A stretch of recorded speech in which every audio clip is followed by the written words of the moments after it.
what you want, when you want it, where you want it. This is The Mesh. Leadership GPS. Insightful conversations about leadership and what it takes to be successful in today's rapidly changing organizations. Hello and welcome to Leadership GPS. This is the show here on themesh.tv where we talk about the idea of leadership, concepts of leadership, special leadership traits, ideas, suggestions for those of you either already in leadership positions and looking to strengthen your role, or perhaps you're in a role where you hope and aspire for a leadership role one day. We hope we can give you some guidance and ideas on what to expect in the world of leadership going forward. I'm Alan Jackson with the Jackson Group. We're a survey and consulting firm working with organizations across the nation on things like employee satisfaction and customer satisfaction. And then with me is Tony Jackson, co-founder of the Jackson Group, but also lead consultant on the Drive Leadership program that we have here at our company. How you doing, Dad? I'm doing fine, son. How are you? Well, good. For anybody first time listening, yes, this is a father-son duo podcast here. So I will slip sometimes between saying Dad and saying Tony, just depending on what I'm responding to at that point. Right. So, the reason the show I think works for us is that we both have some different perspectives on leadership from time to time, based on not only age and generation, but there's also I'm sorry, I'm getting on up there too. So we can't say too much anymore about that. But also the idea that we both have some very, very similar notions toward leadership, the idea of some things in leadership that don't change over the years, and we can see some definite common ground on some of our topics. Now, before we get started on today's topic, which I'm interested in hearing about, it's going to be a lot more of me asking you questions, Dad, because it's something I'm not as versant in, talking about leadership assessments. We're going to get to that in just a moment. But first, before I do, I'm very excited to say, this episode of Leadership GPS does have a sponsor that we want to promote a little bit. The Greater Hickory Classic Golf Tournament going on at Rock Barn Golf and Spa on October 8th through the 14th. That's coming up right here in our hometown of Hickory. It's a big golf tournament, Dad, we've been having here for years, bring in some great classic, well-established golfers that come in for a wonderful tournament. And it's just a big event here in the area, a lot of commotion and activity along with it. So we're very happy to have them on board as a sponsor for this year's tournament, which again is going to be held October 8th through the 14th at the Rock Barn Golf and Spa right here in Catawba County. That's something that always is a high-profile event in this area and always huge crowds. But, one thing we've heard, too, is it's so well put on that attending is not a hassle. Right. And they're just so well attended to. A lot of people from the community sign on as temporary help for parking aids and things like that and course attendance. And they just do a super, super job. Yeah. It's well worth the time to attend that beautiful event. I am not a golfer myself, and I know you're not either, but I've been able to attend as a volunteer and as just a viewer in several situations and just had a great time with it when it was going on. So well worth the time and effort. Great thing. Thank you, Greater Hickory Classic Golf Tournament, for your support of the Mesh and Leadership GPS. All right, so Dad, we've been talking a lot over all these episodes of this show about different leadership traits and skills and some things to really focus on, what's important for leadership, what are some things people can work on improving. I want to take a step back, though, and talk about something that really encompasses possibly all levels of leadership, but may or may not be something that really has a rightful place in some companies. This is the idea of leadership assessments.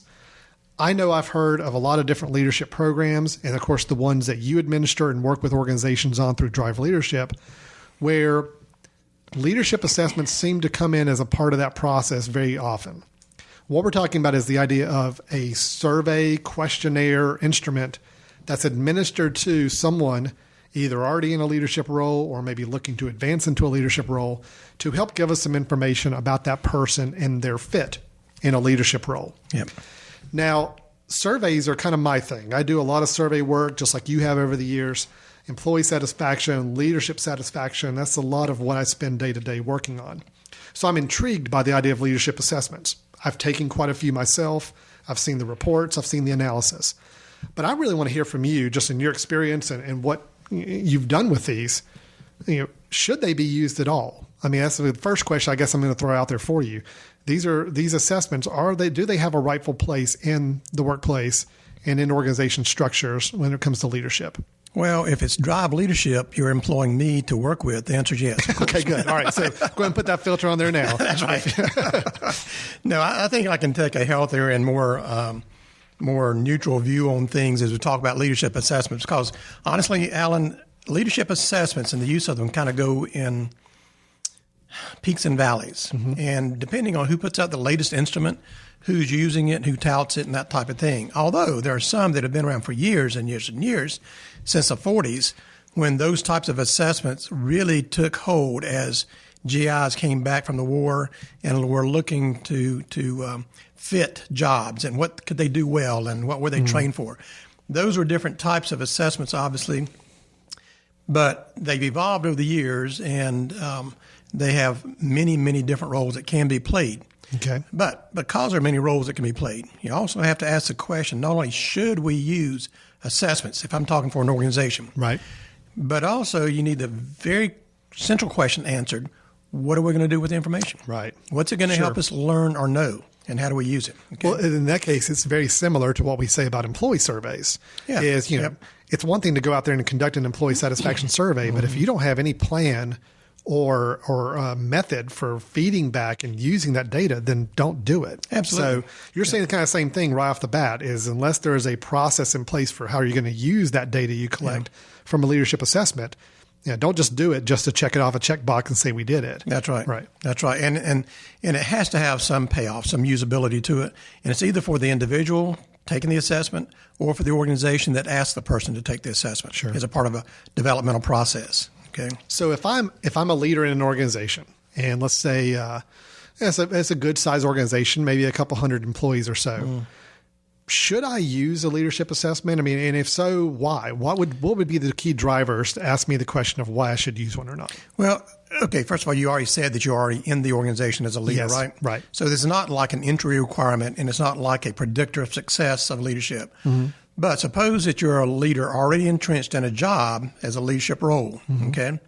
So the main purpose there will be one of two things typically, one of which is self-growth as a leader, okay? And the other is contributing as a team member among others who are also using assessments, okay? Right? Seeing how that fits together.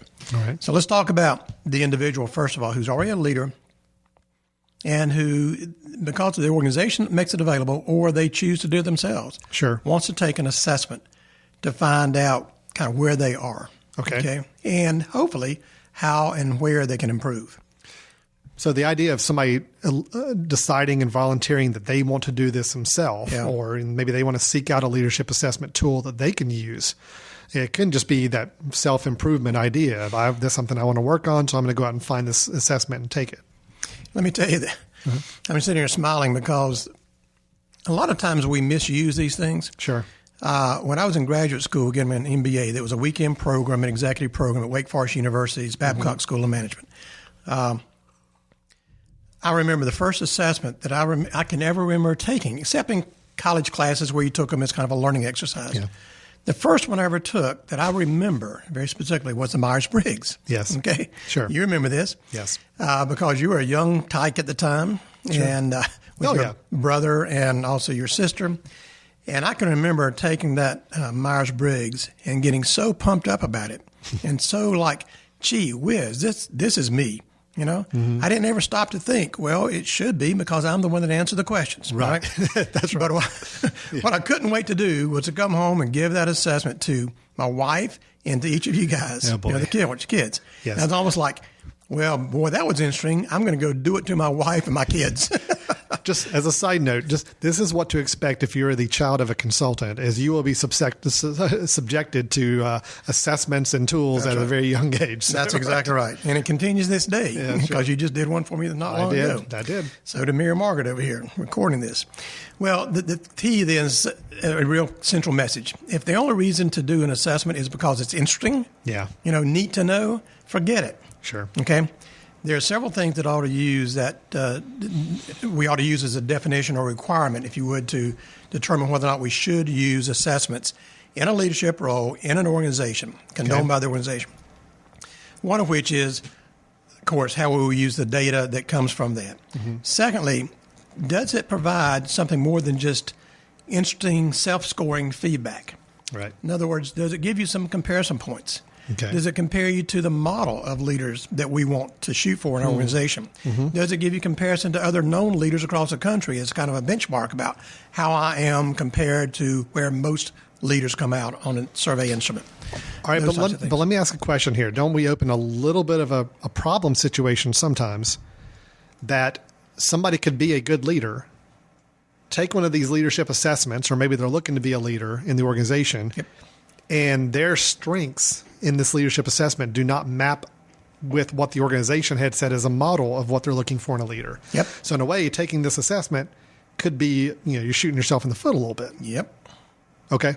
Yes. Well, into that conversation.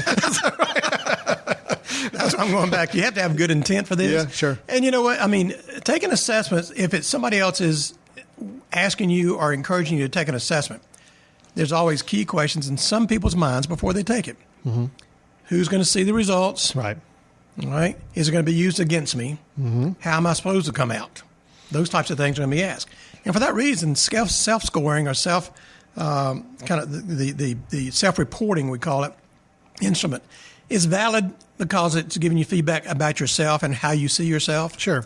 All right. But in terms of its legitimacy to help say, well, how do I compare to how I'm doing my job? That's a totally different realm. Yeah, That is I can see not, that. these assessments should not be used to determine how a person is doing their job. Performance appraisals and coaching and counseling Yes. do that. Okay. Okay. Got it. So it shouldn't be introducing information like that. But, for example, if you want to help a person understand why they do what they do, all right, or why they come across as they do, so they can make adjustments to that to fit better, Right. fine. Give you a good example, and this is kind of a tough one.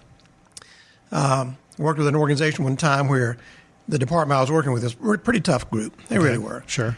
And I remember one guy coming in to see me, and I was asking him to take a little questionnaire, a little assessment. Mm-hmm. And I had done all the right things in a group setting. I told him, here's what we're going to do. You have a right not to take this. If you do, I hope you'll be candid and honest in the instrument and give some good feedback and so on. This is how it will be used. This is who will see it or not.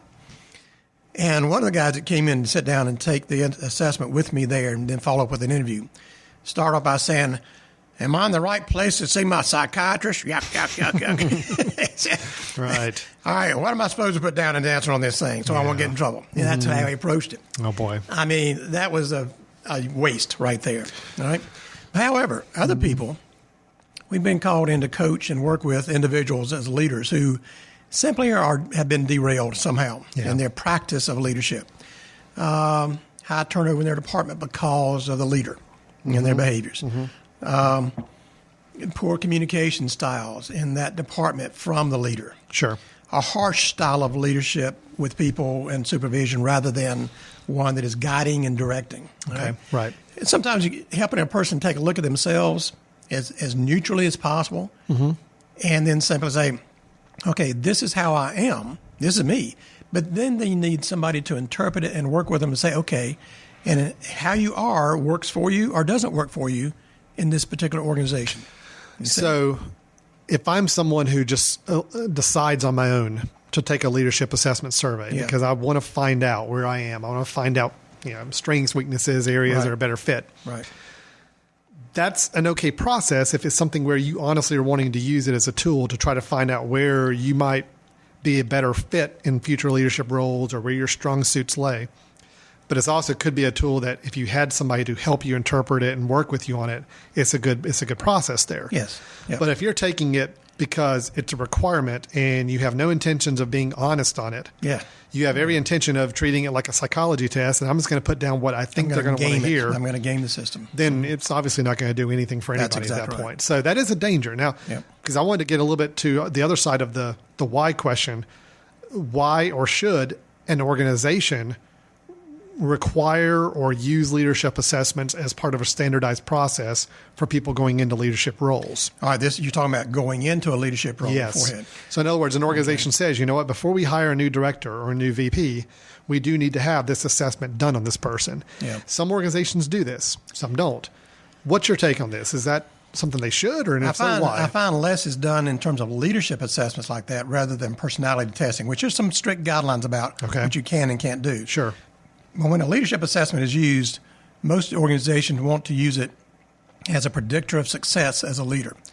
And quite honestly, I haven't found too many instruments that are validated and strong in their report back mechanisms that serve as a good predictor. And for this reason, I'm a firm believer, and we talked about it before on our podcast, that an effective leader is really kind of the perfect storm juncture point of three things, all independent, but they have to mesh together in order to create effective leadership. Right. One of which is the leader themselves, a person, what they bring to the table. Okay, you have your own style, Alan, of being a person who you are, and that drives what you do and how you do it.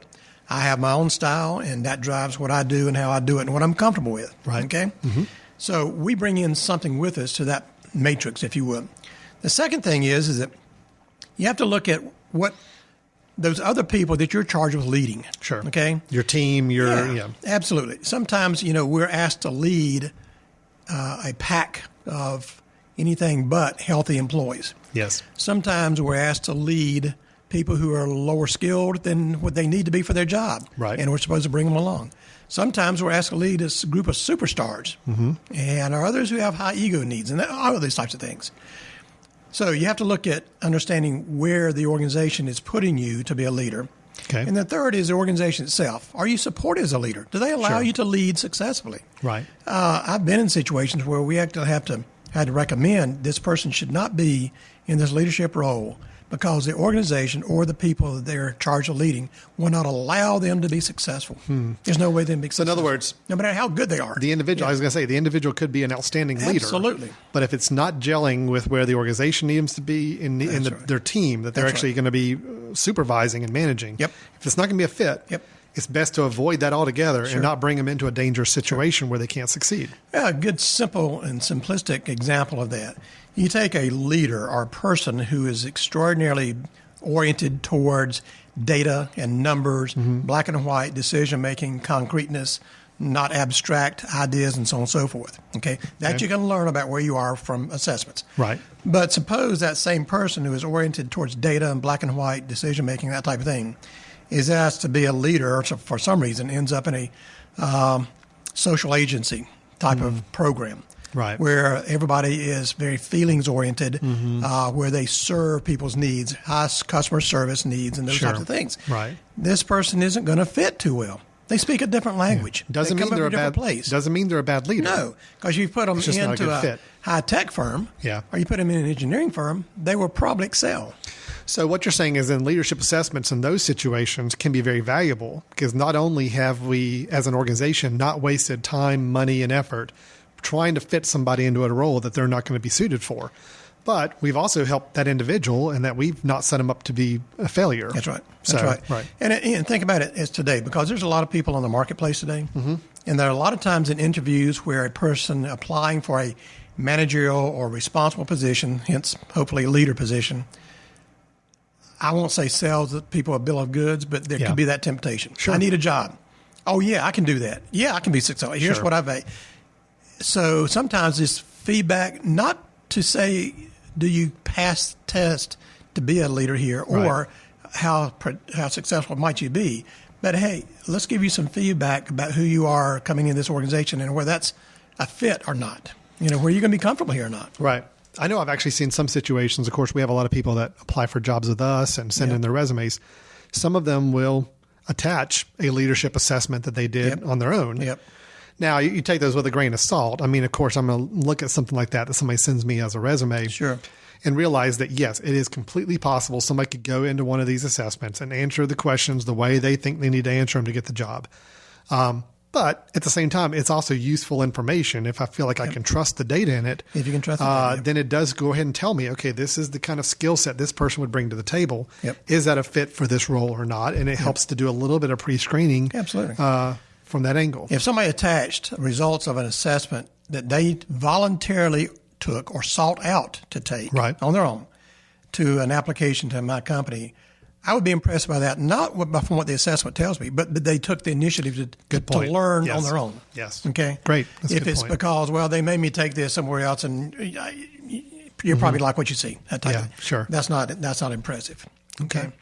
Now, I wanted to ask a little bit about the mechanics of this, more of the, let's say And let's go more from the organization standpoint of deciding they want to start using these assessments for either incoming positions or people looking to move upward in the organization. Right. Because I think there's a little more dynamics there. The idea of somebody going out on their own and doing it voluntarily, there's a lot of options and ways to go about doing that. Some cases. But let's talk about more of the structured process, where if you're in an organization that's going to start using these to not only bring in potential new leaders, but also to evaluate people that may be moving into leadership roles within the organization. Right. How do we get started? How do we go about doing this? What's involved? Well, you just don't go out to the local comic book store or the local newsstand and buy an assessment. You don't do that. Oh, okay. We cross that off the list. That's right. Cross that off your list right away. I thought comic book stores would be the key place for that, and I was totally wrong on that. So now I know some of your biases about assessments. Yes, I am. The thing is, you need somebody qualified. It's not so much in giving the assessment, but somebody who has been qualified and certified to be able to administer and give feedback to the person about the results. So it's not just a matter of going on a website and downloading an assessment and say, here, I'm going to send this out to all the people in our team. That's right. And I'll try to figure out what the reports mean when I get them back. Then you all get together and say, oh, gee, isn't that neat? Yeah. Here's a label that this puts you in. That's the label over there. So, well, that was nice to know. Yeah. It leads to nothing, all right? Yep. There are certification programs. Most of the more reputable instruments that are highly tested, highly validated, very, very substantial in terms of their documentation and so on, require some type of certification process, either to be able to just buy the assessment and use it, right, or go through training program. Okay. Myers-Briggs is a good example. Now, Myers-Briggs can be bought by a person who has not gone through a formal, very costly training program for a week, 10 days, whatever it is, like Otto Kruger's group. It's good, but they don't have to do that in order to buy it. What they do have to do is certify that they've had training in tests and measurements, psychological measures, and things like that, and or practical application of using assessments in the past. Okay. And you have to certify that by letter and send it in. It has to be received and approved. Then you can order it. And then there are supplementary books about how to administer and how to interpret, which is most useful there. Okay, so MBTI, which is the Myers-Briggs. Myers-Briggs Type Indicator, yes. That you do not have to be certified in MBTI, but you have to show some experience You level. have to be credentialed in order to be able to purchase it. Okay, credentialed is the key there. And right. certification is a process you can go through, and it's really good to go through that because it gives you a lot more depth of information about how to use and interpret it to people. I find a lot of people don't go through that if they got other means, simply because it is very time-consuming, very costly, and this is the person who might be given 10 assessments per year. So it's a cost-benefit analysis. Sure. However, let's talk about the Myers-Briggs for just a moment. It's a good model. And that's probably the one most people, I think, listening to this, hear leadership assessments. Well, probably the one that goes off in their head first. Yeah, but you know what? That's not really a leadership assessment. I know. It's more It personality. is a type indicator. It tells you what your natural preferences are in certain dimensions of activities, all right? What type of environments are you most comfortable in, and how you go about making decisions, and how you go about learning, and those types of things, which can be then construed to apply to the work demands and expectations placed on you, whether it's a leadership job or not.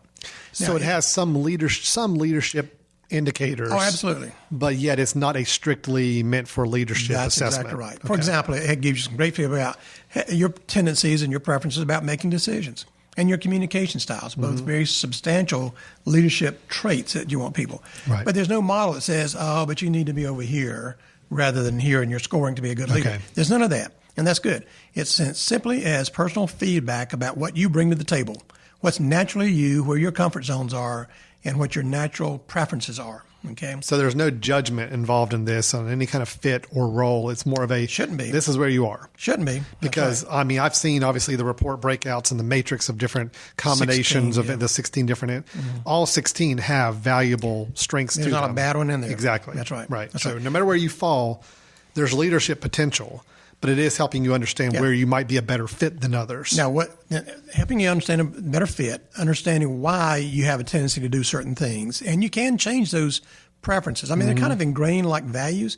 You don't really change values, you don't really change preferences, but you can modify those. It's just you learn to do other skill things, other behaviors that compensate for it. For example, an extroverted person has a natural tendency to communicate a lot. Yes. Doesn't say they communicate well. Right. It says they talk and verbalize more, express themselves more openly than does an introvert.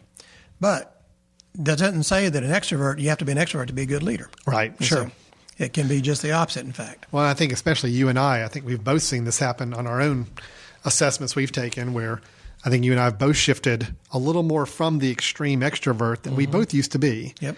To where mine is almost borderline extrovert introvert right now, Yep. where it balances that line. I don't know how close you are on that It's now, kind of but an ambivert. Ambivert. That's what it is. It's kind of a, Yeah. a little both here. There really is a word. Well, it is on another ambivert? instrument I'm using right now. I'm testing out another Ambivert. instrument. Ambivert. Yeah. It doesn't mean you go both ways. I don't want to interpret it that way. And it's not amphibian, as some people call I was it. going to say, yeah. Is that, okay. So it doesn't mean you can breathe under water or anything. No, So now, nothing like that. It's the idea that you're kind of straddling blend. that line between You're a extrovert and blend. introvert. That's right. Okay. Well, but the whole thing about the Myers-Briggs, and I happen to love using the Myers-Briggs because it's a very popularized instrument. It's been around since the 40s. It came about really when people, GIs, were coming back into the field, the workplace in the 40s. And it has been used and documented and a lot of research done on it. So it's a very, very strong and good use of instrument. But it's best used when it's, again, helping the person say, well, this is me. This is what I bring to the job. This helps understand why I do normally and naturally what I do. Right. Now, what I do normally and naturally, is that fitting this job expectations or not? Right. Introvert in a job, for example, if they're applying for a job or being a leader in a job of public relations or a public spokesperson, Sure. that's not their forte. Be a little- And they're going to have to work harder tough. to get comfortable at that. Yeah. And that's what you can learn from that. But that's kind of obvious information. Sure. The other thing sometimes we use it for in Drive Leadership is plotting a team that's charged with working together and collaborating together, but they're coming from different perspectives about how they view data and look at information and process information. That's helpful because sometimes it can help blend together opposing or differing styles. I shouldn't say opposing, but differing styles, so that they can work together by respecting the difference. And that's what the Myers-Briggs is about, Okay. respecting differences between people. Well, it's like I know we've even done this with our own office staff is have the assessment given and then we plot those 16 categories on a chart Yep. and you Yep. can start to see that, okay, Yep. these people are very similar up in this region. Sure. These people are over here, but that's okay. They can still work together. We just need to understand those differences and understand those work habits a little better. Absolutely. By understanding, it always leads to better work dynamics if you can at least understand each other's. Well, and it also helps you understand how you're shaping your company. Right. For example, if you've got 20 people taking the Myers-Briggs and they all come out in the column out of the 16 that's subclassified as visionaries. Right. That's a great, fun environment to be in. Tons of ideas, but you know what? Nobody is comfortable getting things done. with Right. those It's ideas. going to be a lot of ideas with no action. Right. Right. So you need some catalysts, you need traditionalists, and you need troubleshooters to pick those ideas apart. Okay. But you know what? There's again, I don't want to get stuck on the Myers-Briggs, even though I do advocate that. We've just completed a study in our company here at the Jackson Group through Drive Leadership of assessing what other types of assessments we can bring to the table as a service provider with the clients we work with, individually or as teams or as organizations. And we've been using the Myers-Briggs in something called the CPI 260, California Personality Inventory 260. Okay. That's a longer instrument. It has good validation, but it also compares the person taking the assessment to leadership traits as exhibited by a known group of managerial people, not necessarily leaders, 6,000 of them, 3,000 men, 3,000 women across the country, not just in healthcare or manufacturing, but it's a blend of organizations. So the point I'm making here is that when we give assessments to people, Alan, or take them, there's one overriding need to know that everybody has, and that is, how do I compare? Yeah. How do I stack up? Is this where I'm supposed to be, or where should I be? What's the best way to be? So it's almost like almost comparing yourself to the Joneses next door. You know, better or worse. You know, about the same. People want to know. So what does this tell me? So what is that good or bad? Right. And if the organization can't answer that, and I'm not sure it should, but if they're looking at it and saying, our model is what we're after are idea people in your role. This doesn't indicate that you are there, but you have the potential to do that, and we can help coach and develop that in you. Okay, All right? good. That type of thing. Yeah, sure. So it's not a measuring stick against, oh my God, I'm not like everybody else. It's always put in context of those three factors: the person themselves, the organization, and the other people that they lead. Great. Okay. Sounds But we've good. assessed 14 instruments, And out of those 14, we're really looking in depth at two others right now. Well, let me. That's a great teaser for when we come back from a break. I'd love to hear what those other ones are that we've been evaluating. We got to take a quick little break. We got to pay our podcast bills here with our sponsor. Yep. So let's break for that. And when we come back, we will talk a little bit more about some other specific instruments, and then get into more of the how should these be used once they've been administered. Right. All right. You're listening to Leadership GPS on the Mesh. We'll be back in just a moment. The Greater Hickory Classic at Rock Barn is already building an exciting field for its 10th anniversary. Great names in golf such as Nick Price, Bernhard Longer, Fred Funk, Mark Calcavecchia, Kenny Perry, and Jay Haas have already committed for the 2012 tournament. Also among the early commitments are past champions Craig Stadler, Gary Hallberg, and 2011 champion Mark Wiebe. Find out how you can join us October 8th through the 14th for the 2012 Greater Hickory Classic by visiting our website at www.greaterhickoryclassic.com.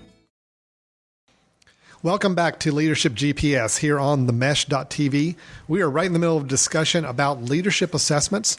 We've just talked a little bit about the Myers-Briggs, which is a very commonly known one about personality indicators. Tony was getting ready to tell us a little bit more about a couple of other indicator or assessments that we've been exploring and using. And just there again, the mechanics of how these things are, what their purpose is, how they're to be used, and what we've learned about them so far. So, Dad, what are some of the other ones we've been checking out so far? Well, I'm going to read the list of the names of those we've checked out and done some little bit of research on, but I'm going to talk about one that I'm really into right now. And just talk about it not in terms of supporting it or not, because we haven't made the decision to start using it. Right. But we're testing it out. We tested it out with about 12 of our own employees here. I'm asking a group of leaders in one of the client hospitals I'm working with to take it online this coming week and give us some feedback from a leader's perspective about if it's useful, is it presented that way or not. Well, we've had some research done into something called the Leadership Circle Profile, the Leadership Culture Survey, the Workplace Big Five Profile, which is what I'll talk about in a moment, Workplace Big Five Profile, the OPQ 32, which is a real catchy name, by the way. Yeah, that's right. The CPI 260, which we've already been using, the Center for Creative Leadership Benchmarks, which is a 360 process. Okay. Campbell Leadership and Descriptor, all right, very simple one, offered through some of the same sources of these others.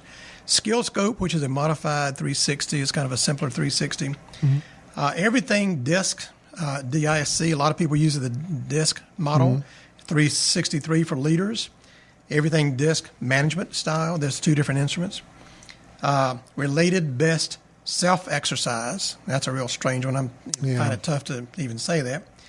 Healthcare Source Leadership Assessment, which has to be done by that company. Sure. And then there's something called 12 Key Competencies of Successful Healthcare Leaders, which is an endorsed program by the AHA and Hospital Association, that type of thing. And then the Myers-Briggs. Wow. We've decided to look at a couple of them, the OPQ 32, which we pretty much discounted at this point, and we're focusing on the Workplace Big Five Profile. Okay. Again, requires some certification in order to order it, but not necessarily on-site training, although that can be done, going to classes as well. I'm kind of liking it. That what I'm finding so far is that it spins off a little bit of the Myers-Briggs. It assesses a lot of personality traits, classifies them into 5 areas. The NEOAC, which stands for Needs for Stability, Needs for Extroversion, Originality, Accommodation, and Consolidation. While I don't like those names, when you look at the subsets under those, you have to each have 6, 8, 10 subsets of data. You can really get some good, useful, valuable information. So does this particular instrument have a little more of a focus on leadership? Is that more of the idea, or is it still more of a personality indicator? It's mostly personality. It does have a section where you can make inferences about leadership. Okay. And it actually plots out a number of outcomes on those 5 traits in terms of a matrix. It says, well, if you have a profile that looks like this, that's more the laissez-faire leader type of style. Here's one more of aggressive leader. They call it Attila the Hun. Mine didn't happen to fit any of those, but it came closest to Attila the Hun. So it says if it doesn't match up any of these plotted types of styles up here, leaders, give it your own name. So I call mine Son of Attila. All right. Well, I was going to say, could you actually have the Tony Jackson leadership style now branded out there through this instrument? Yes, very I could. nice. But I don't think I can sell that and make any money off it, so we probably won't do it. Now, Dad, you mentioned the word 360 when you were listing out some of these assessments. So just so people are aware, in case they're not familiar with the term 360, Yep. the 360, when you hear that with a process, that's where you're getting feedback from all the people around you about That's you. right. That's exactly right. And it's compiling that into a profile for you. So in other words, your coworkers, the person you report to, the people who report to you. That's right. And even yourself. That's correct. Those assessments are all taken, and the system will compile all that data together and give you a profile based on all of those views of your work. That's right. That's different than what we're talking about here, the example you just gave, the Big Five, where that's just you administer it yourself. You That's ask correct. about yourself. That's correct. Okay. Yeah. And I have some biases about the 360, Alan, and it's not because of a lack of understanding or appreciation of the concept. I think the what it does, the 360 gets you away from that self-scoring reliance. Mm-hmm. I mean, if you ask me to take an assessment about myself, I'm probably going to score it with some personal bias. Sure. Okay. You think you're a little better at something than Absolutely. you really are, and all right. Yeah. If you cushion that by having feedback by other sources, that helps round out that picture. Yeah. And it also says, how do I see myself and how do others see me and how they differ? Sure. Okay. Yeah. Or how they consolidate. The hazard of 360 sometimes, and it's tended to by some of the assessments, and it can be accommodated structurally in the organization, is that sometimes it asks the person being assessed through the 360 to pick out their coworkers and colleagues and employees and ask them to take it about them. Now, if I'm a manager in an organization Sure. and I come to you as my employee and say, Alan, I want you to take this assessment about me and tell me through your eyes how I'm doing. What's going to pop in your mind right away? Yeah. Okay, are other people taking this? Yeah. Can you tell what I said? How honest can I be? It's a very.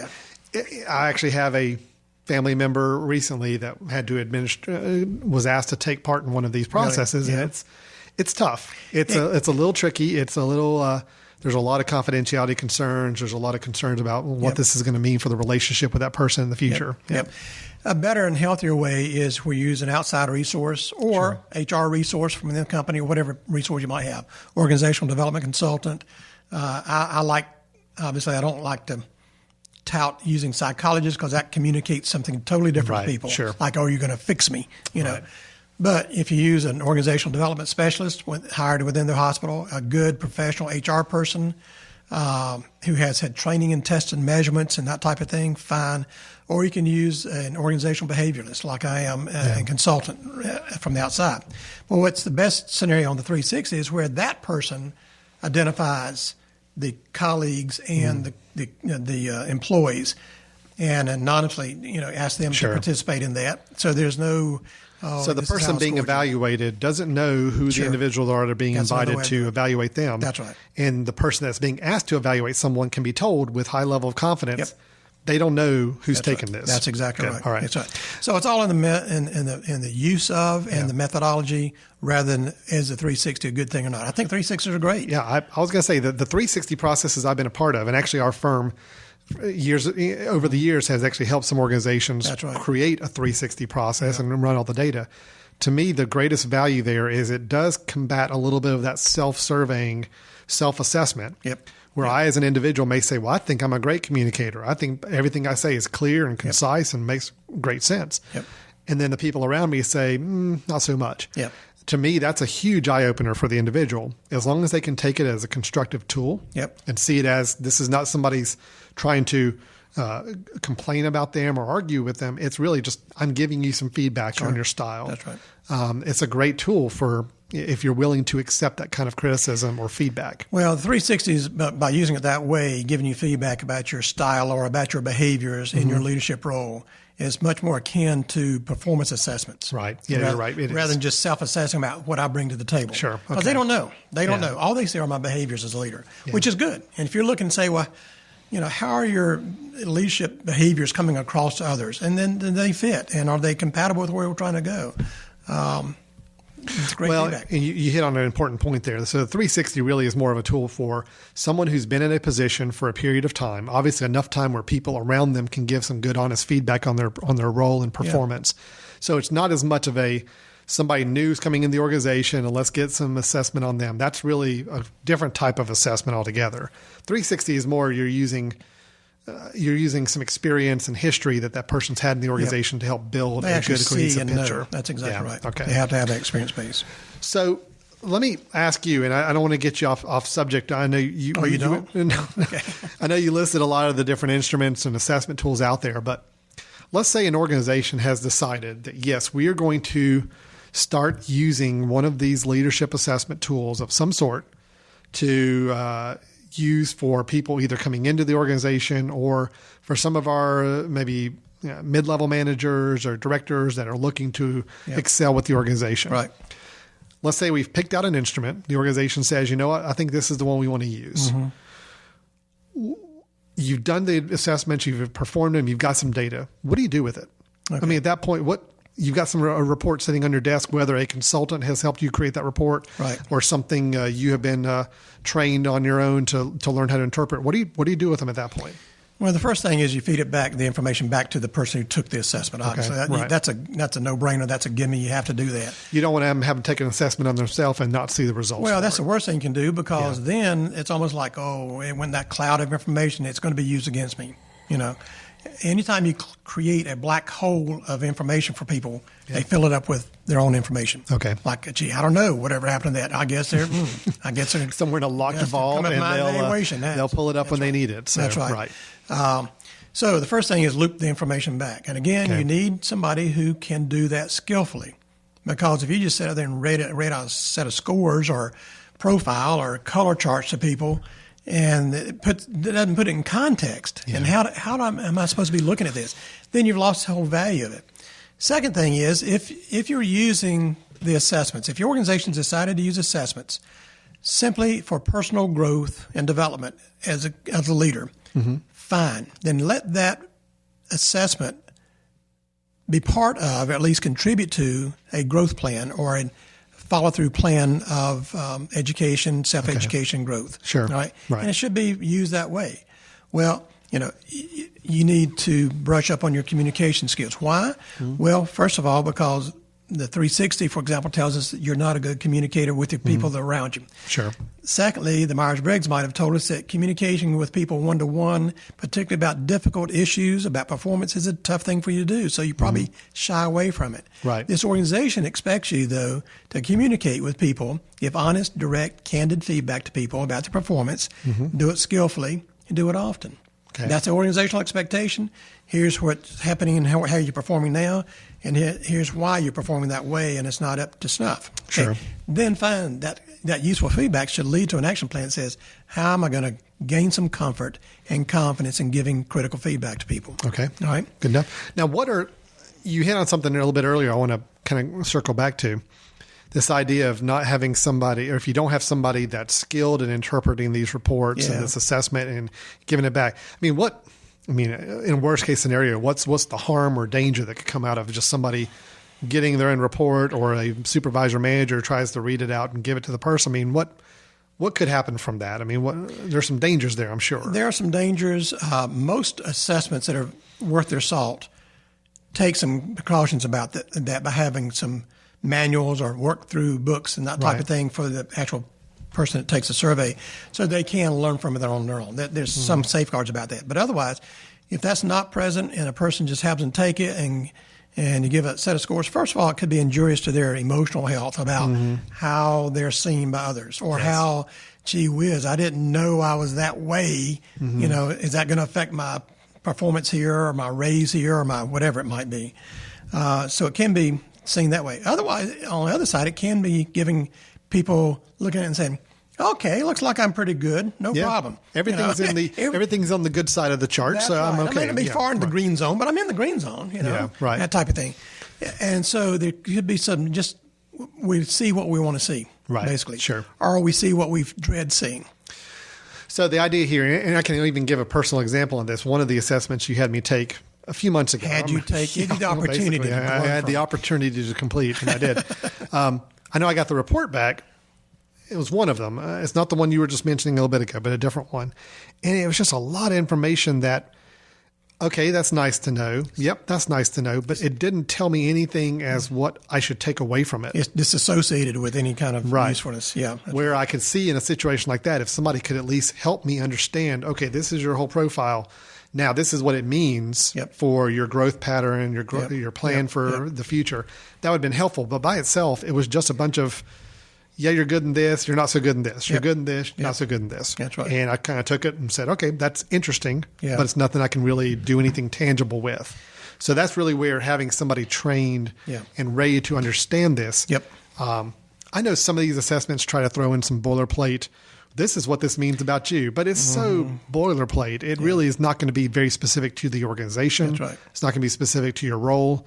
That's where I think the need is for somebody to help you walk through it. Well, let me tell you how I feel strongly about that. And I'm trying not to be self-serving with this because this is what we do for a living, as you understand. But, there is a lot of value to be gained if you're going to choose to use assessments and make good, positive use of those assessment outcomes with the people that you have as leaders. You have to have it put in context for the person. Yes. Their context and the world they work in right now with the expectations that are made of them. Yes. And if that's not done by some overriding power in the organization, like an HR person skilled in OD feedback and that type of thing, or the VP that I might report to, okay? Right. They're not skilled in that, and they just look at it and say, yeah, it looks good to me too, Right. Or this is like most other people here. That doesn't tell you anything. It's usable. So you need to have somebody who's trained, versed, and skillful at giving that type of feedback. And that's why we advocate the fact that, leadership is always situational. Yeah. It is always situational. And what's good in one role and one place may not work in another, as we talked about that before. Sure. So you need somebody that understands, from a neutral standpoint, the organization's expectations, what they're championing and supporting in the organization, what this person brings to the table through their assessment, and the world they're thrust into to be a leader in. Okay. We do a lot of individual coaching and feedback. It's a part when we give feedback on assessments. It's a 3-hour process with each person to go through those 2 assessments. Okay. And then out of that, we've already prepared an action plan that says, given your questionnaire, these 2 assessments, and the interview outcomes that we had, and my interview with your boss above you, here are the things you need to work on to fit better and to excel as a leader in this organization. Okay. That's valuable. Is it costly? Yeah, it's more costly to do because it's time intensive and all that. But again, if you're not going to go to the extent of making the outcomes of assessments useful in that organization, to that person and to their organization for positive means, then don't do them. Yeah. Don't do them. Okay. All right. So, all right, let me just throw out a scenario as we kind of start to wrap this up a little bit here. Tell me a situation, whether it's an organization or an individual, where you would be immediately recommending to them a leadership assessment process. Talk me through some of those really key scenarios where it just makes absolute perfect sense to either adopt some sort of assessment or have that be part of your plan. What type of organization or individual is this really the best fit for? Well, the most obvious, and it's not particularly positive, but when there are problems in a leadership individual. Okay. They're in a position and they're invested in that position. They've been in it for a while and things aren't going well. Okay. And they can't figure it out. People are leaving here and they're putting down their exit surveys because of the department director, or which I am, or whatever. I don't understand that. Yeah. Well, okay, let's take a look at you then. Sure. All right. And that's almost a diagnostic tool at that point. Second thing is, if you got a person who is on a career path and says, I want to know how to move forward. Sure. What do I need to get better at, no matter how good I am in it? And if an organization is condoning saying, we want to help you be the best you can be in this organization, even at the risk of getting so good that you leave us. Sure. That's a pretty mature approach for leadership development in an organization, and I think that's great. The other's on the front side of being named to a leader position. Okay. We're working with a number of people right now who their organization has simply said, we want to reach into our organization and find potential leaders, or even people who have never been in a managerial role, designated managerial role, but they are leaders in their work groups. We want them to grow in that role. Yeah. Now, I would use assessment there. Why? Because it helps put them in a plane of look at themselves in a critical way. All right? Okay, right. One of the things, Alan, that I have always valued over the years, I can't remember the year nor the exact source. In California, back in the 80s or maybe in the early 90s, I remember reading a study done by a psychologist who used to be a bodybuilder. It was kind of odd mix there. Okay. You Yes. know, strong on brain power. Well, I mean, strong on that's pretty close to you. You're a bodybuilder and a consultant, absolutely. right? So That's why I wear sweaters, because, you know, it covers up my muscular body. yes, that's why you wear sweaters. Yeah. The pectoral muscles just stand out Yes, so much. that's what it is. I was noticing those. Yeah. This guy did a study of individuals who reported to somebody they classified as a good leader. Okay. So that was criteria. Do you report to somebody that you would absolutely call a good or great leader? Okay. All right. And it kind of goes back to our whole scenario about leaders aren't just generals in wars and presidents of countries and all that. Leaders are either in those positions of leadership and they act like a good leader, or they're people not in those positions who simply personally lead and influence others. Sure. Okay. Okay. So they did this massive study, and they asked them to identify traits that made them think of that person as a strong leader. And then he had dropped those down to 5, 6, 7. You know, everybody does anything in 5, most obvious traits of a leader in 10, that type of thing. I can't remember how he had, but I do remember the third one on the list, and that was that the effective leader always self-assesses. They always put themselves back in the equation. Did I do my best in that? Am I fit for this role? Did I handle that well? They always see themselves as a part of the equation leading to outcomes, positive or negative. Interesting. Okay. Yeah. Okay. So I think when people choose to do assessments themselves or the organization endorsement of that, Right. it's really simply saying, don't forget, you're part of the process. Sure, What you absolutely. bring to the table is very much a part of the process. of So that's leadership. where getting a little bit of assessment of your own skill sets and fits That's right. is always a valuable process Absolutely. if you're willing to use it and accept the information and use it for some sort of development and growth plan Absolutely. going forward. Absolutely. Just to close out, I'm going to ask you for one item, but I got a feeling you'll probably give me 2 or 3. You know, we've closed this thing 3 times. I know. already. Yeah, I keep thinking of other things to close it with. Okay. The one word of warning you would give to anybody regarding these assessments, the biggest thing you would just either caution or just make sure people keep in mind when they're doing these things. You said one word, right? No, not one word, one answer. One answer. Yeah. What would be the one key message you would want to say? You know what? Just remember, or keep this in mind, or be aware of this. What would it be? Have the end in mind before you decide to do assessments. Okay. In other words, know why you're giving it and how you're going to use the results. Don't just do it for kicks. Nope. Don't just do it because you're curious. And it's the latest thing that somebody sold you. Right. You ought to be doing that. Oh, yeah, that sounds like fun. Isn't that nice? You know, look at how we chart out there. Okay, fine. Now we're Yeah. going our merry way. All right. Have an end in mind, use for the outcomes. Good. That works. Yeah, good. Okay, I think nice conversation. This is good information. I know it's a little different than what we normally talk about because this is not really, well, you know what? Actually, it's not that different. We are talking this whole series about things that leaders need to be working on, thinking about, keeping as a high priority. And the idea of self-assessment is right up there. It sounds like it's something that a good leader needs to be doing more of. Absolutely. So what we're saying is there are tools out there. You do need to be mindful and careful about the way they're being used and the purpose they're being used for. We do strongly encourage having someone trained in the interpretation and delivery of these results. Otherwise, you're just looking at a lot of numbers and figures that may be interpreted very poorly and could have poor effects on you going forward with that. It's a great mechanical way to get feedback about where I am, where I can be, and then hopefully in some cases how to get there. Great. As a leader. Great conversation. Thank you, Dad. Appreciate that Oh, you're information welcome, and son. all the research you guys have been doing with Drive Leadership and here at the Jackson Group for years on things like leadership assessments. Yep. You have been listening to Leadership GPS on The Mesh. For more information about our show, you can visit the website of The Mesh at www.themesh.tv. That is themesh, TheMesh.tv. Feel free to call and leave us a voice message if you're one of those people that would rather talk than type. We encourage you to call our voicemail line.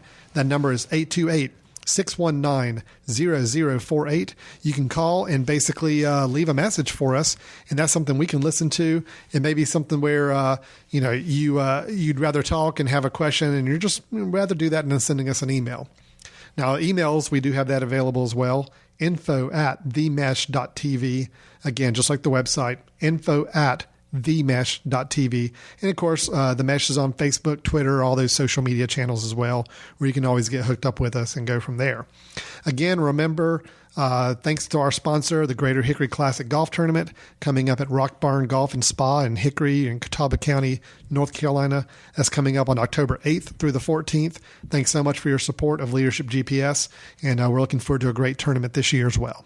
So. And I'll echo that. I mean, for all you listeners out there, and by the way, the Mesh has listeners in 50 states now. That's correct? Right. We did find out that all 50 states now have listeners of the Mesh, of our show. So we're very excited to have hit that milestone and to know that we've got some listeners all around these great United States of ours. Every single state. I think Rhode Island was the last one to come on board. Yeah. So welcome, Rhode Island. Glad to have you here. And, I think while Leadership GPS is one program, it's one of 15, I think it is now. Is that right? That's correct. 15 with a couple more coming on board in the next few weeks. So stay tuned for that. We're having a lot of fun putting these shows out. Good information, and hopefully we're getting some good feedback from listeners as well. And just to echo again about the Golf Classic, this is done every year. I don't know how many years it's been running now. It's always a huge success. Yeah. For all you listeners outside the Catawba County and even North Carolina area, we'd love to have you visit, come here and stay. You'll find us to be very accommodating and very friendly and very receptive to visitors in this area. If the reason for coming here is the Golf Classic, great. Would love to have you. Well, I'll even put it a step further. This is the 10th year. I was just told by our engineer recording over there, gave me the sign that it's the 10th year for the tournament. I tell you what, if you come to Catawba County or North Carolina specifically for the golf tournament, you've got to give us a call. Let us know you're coming. We'll welcome you in. You come by and pay us a visit. We'd love to meet you. So if you come into town just for the tournament from reading this, give us a call. Let us know. We'd love to hear about that. And we'll be happy to host you over here to our building for a get to know you session. So that'd be great. Good. Well, for Leadership GPS, I'm Alan Jackson. With me is Tony Jackson, my father. Tony, driveleadership.com and also thejacksongroup.com, kind of the sources where people can learn a little bit more about what we do, a little bit more about the Drive Leadership program, as well as the whole company of the Jackson Group and everything we're doing with survey and consulting work. So for Leadership GPS, we'll look forward to talking to you next time. And I'm going to sign off. I've got to sign off now. Oh, you do? You know that? I didn't know that. Yeah. Okay. It's really what I put at the bottom of emails and other letters that I send out to my clients that I'm working with, coaching wise or clients. I'm ready. And it simply says, lead well today. Perfect. Yeah, you like lead that? well today. I do like that. Okay. With that, let's wrap it up. Thanks, guys. We'll see you next time.